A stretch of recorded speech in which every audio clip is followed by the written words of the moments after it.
quem que a gente procura, né, nas alterações que tem muita proximidade? Um psiquiatra, um neurologista, muita gente fica na dúvida do que procurar e não pensa que tem uma relação muito conexa entre corpo e mente. Hoje eu vou conversar um pouco sobre as doenças neuroimunológicas com o Dr. Alexandre Marques, meu colega do hospital. Tudo bom, Alexandre? Tudo bem, Laura? Tudo Obrigado bem? pelo convite, viu? Muito obrigada por vir aqui compartilhar um pouco com a gente. Acho que a mais conhecida das doenças neuroimunológicas é a esclerose múltipla, né? Que é uma doença com que você tem bastante experiência. Você pode falar um pouquinho pra gente sobre como que ela é, como que a pessoa pode pensar aqui na possibilidade? Com certeza é a mais comum, Laura. A esclerose múltipla é a doença mais comum do paciente jovem, da população jovem, não traumática e crônica, que leva à incapacidade.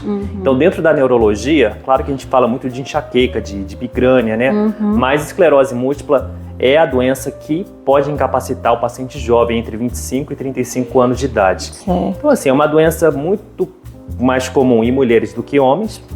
Obviamente tem homens também, então mais ou menos aí uma relação de 3 mulheres para 1 homem que tem a esclerose múltipla e que a gente pensa quando o paciente apresenta alguns sintomas, por exemplo, de surto, né? Imagina assim que o paciente ele começa a ter uma turvação visual, então embaça a visão, fica com dor no olho para mexer o olho para cima, para baixo, começa a perceber que a visão está embaçada e isso a gente começa a imaginar que isso daí pode ser decorrente de uma inflamação do nervo óptico. A gente chama de neurite óptica. Então essa é a alteração que é mais comum nos pacientes que têm a doença desmielinizante, que é a esclerose múltipla. Certo.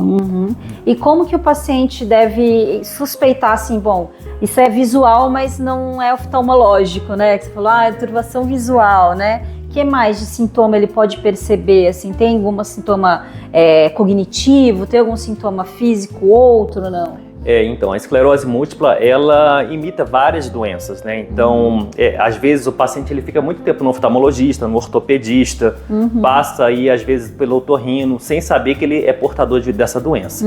E a doença, ela evolui assim, surtos e remissões. A gente fala que os surtos são os ataques, né? Então, o paciente vai e apresenta aquela manifestação dura ali em torno de 2 semanas ou até 30 dias e às vezes ela começa a melhorar. Imagina então que você tem uma visão dupla em um determinado dia, olhou para o espelho, você percebeu que você está vesgo e aí isso daí fica aí no decorrer de alguns dias, você fica tonto, com incapacidade de andar, de se movimentar, procura otorrino achando que é labirintite, que é a coisa mais comum que vai ter, né? A pessoa vai achar que ela tem uma labirintopatia, uma labirintite, como a gente diz aí no dia a dia.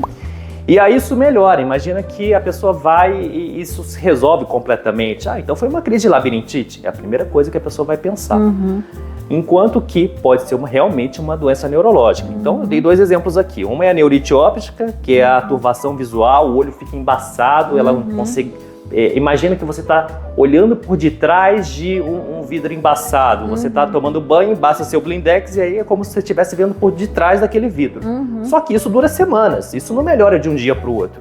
Então essas 2 primeiras que eu acabei de falar são as manifestações mais comuns da esclerose múltipla, seguido por uma dormência num braço, numa perna, que o paciente começa a perceber isso e fica lá, às vezes vai no ortopedista, acha que é uma hérnia de disco, por exemplo, e fica com o braço dormente, com a perna dormente, com dificuldade às vezes de mexer um braço, uma perna, e isso começa devagarzinho, vai piorando, aí na semana seguinte está um pouquinho pior, e ele vai percebendo que ele vai ficando cada vez mais sintomático.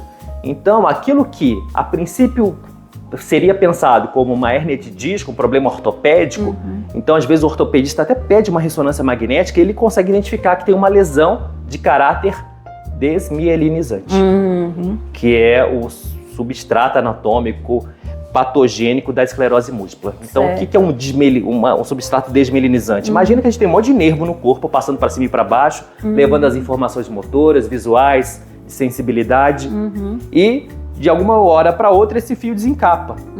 Imagina, você está lá descascando a cebola, você vai descascando a cebola e vai desencapando, né? Certo. E é mais ou menos isso. Então, imagina que o fio desencapa. Então, o fio que desencapa dá curto, né? Então, começa a transmitir aquelas informações de uma maneira errônea e aleatória.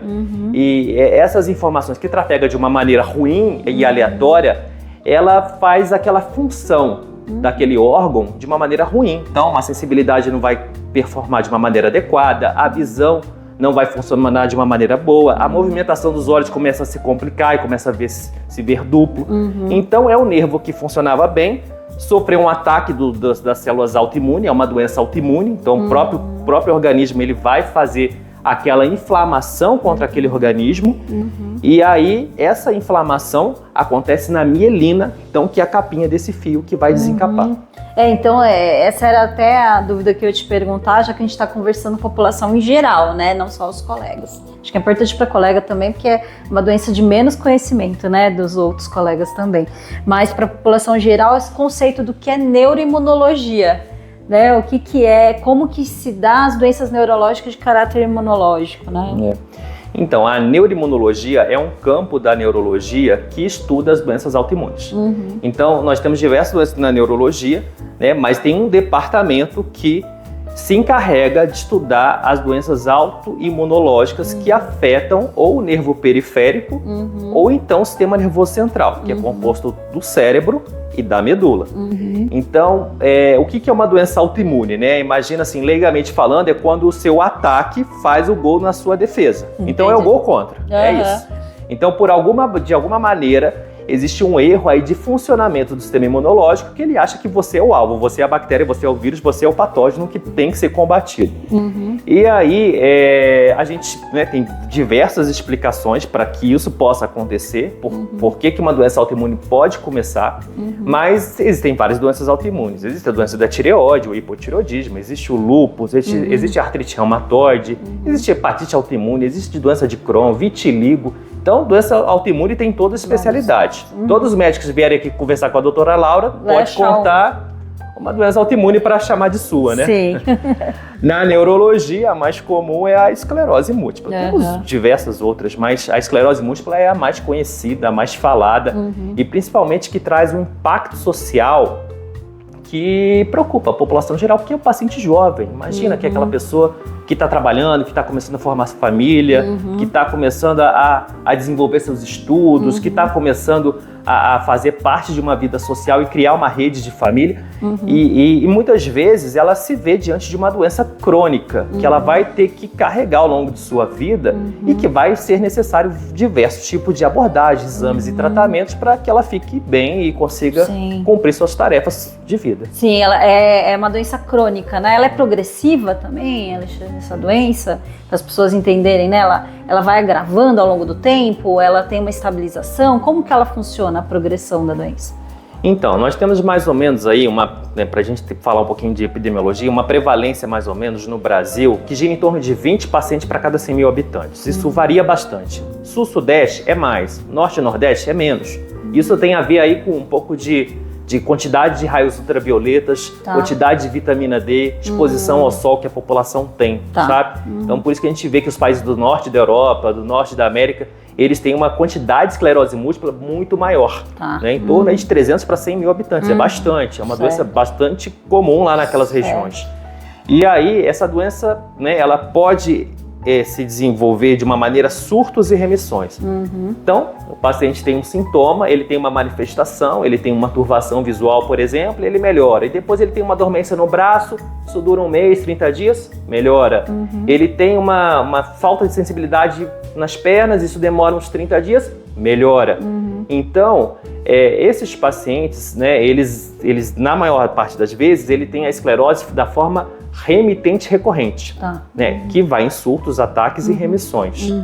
A gente sabe que em torno de 10 a 15 anos, se o paciente não tiver o diagnóstico, se o paciente ele não começar um tratamento, ele pode desenvolver uma forma progressiva da doença. Então, aquela doença que era remitente recorrente, metade desses pacientes que não foram tratados, eles vão desenvolver a forma progressiva. E o que é a forma progressiva? A forma progressiva é aquela que o paciente vai ficar incapacitado.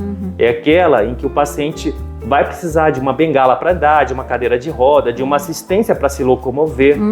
Então, o paciente que era independente para fazer tudo, passa a ficar dependente, né? Então, e a progressão, ela acontece mês após mês. Ele vai piorando A marcha, o caminhar vai ficando mais lento, a cognição, a mente começa a ficar mais devagar, a memória começa a piorar, a fadiga começa a aumentar progressivamente, que é um sintoma muito comum até de quem começa a ter esclerose múltipla, né? Não significa que a pessoa tem uma doença progressiva, mas os sintomas começam a piorar semana a semana, dia após dia, ano após ano.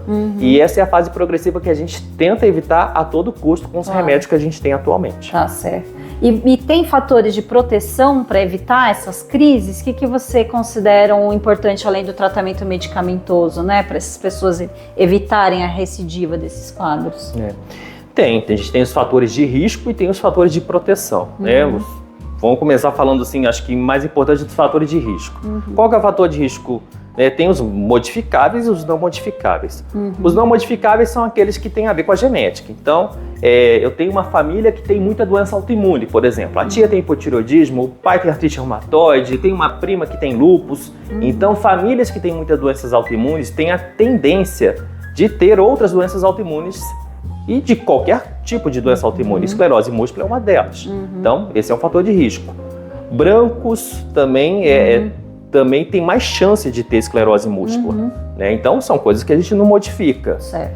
Tá? A população afrodescendente, quando tem a esclerose múltipla, é mais raro, mas quando tem, pode ser uma doença mais agressiva, né? Assim como a hipertensão arterial. Certo. Né? Então, tem esses fatores que são não modificáveis. O que é modificável? Então, por exemplo, a obesidade. Foi visto que os pacientes que são obesos, mas principalmente ali na primeira fase da vida, na infância, na adolescência, eles estão predispostos a maior quantidade de risco.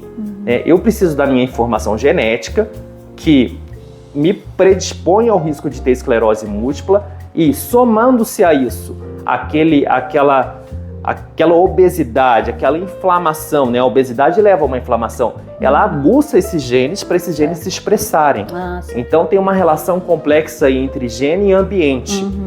Aí tem mais coisas, tabagismo, sedentarismo, né, também predispõe a maior quantidade de risco. E existe até um vírus que está associado à esclerose múltipla, que é o vírus do beijo. Já ouviu falar, doutora Laura, do vírus do beijo? Esse não.